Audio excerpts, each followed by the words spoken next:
Hey, this is Chris from Rekkid Talk. So we're going to do 5 CDs in 5 minutes, 5 records in 5 minutes. Last week we did my most worthless 7 inches. The week before we did my most worthless LPs. This time we're going to do my most worthless compact discs for you digital dickies out there. These are mostly from the late 80s or 90s when CDs reigned supreme. This will be my 5 most worthless.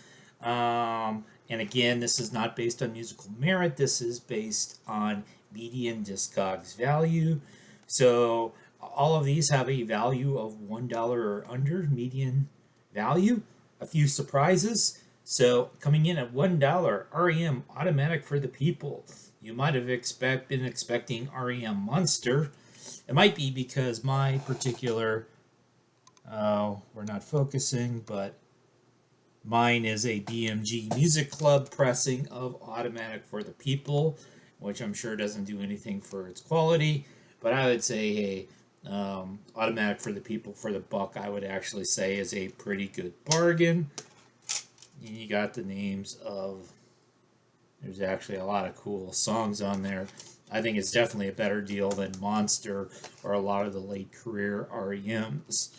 Also coming in at exactly $1 median value, Liz Phair, Whipsmart. So this is the second Liz Phair album from 1994.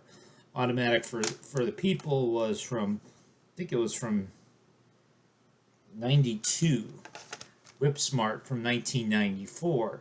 Now Whipsmart has some pretty cool songs like Supernova and Nashville and Go West and Cinco de Mayo. I would also say that this is a good deal at $1. And another dollar one, this will be the most recent vintage on my 5 most worthless CDs list. This is Somewhere by Grace Potter and the Nocturnals. And so this is coming from the year 2007. And my take on Grace Potter and the Nocturnals, I've seen them play live. I think Grace Potter is really good live. And I have a CD that I had burned at some point. That was their live set at Bonnaroo, which is really cool. They should have released it as an album. I think her studio work, whoever produces it, really makes it sound too much like soccer mom Starbucks music. And she needs to be a little grittier, a little sleazier, kind of like how she plays it live.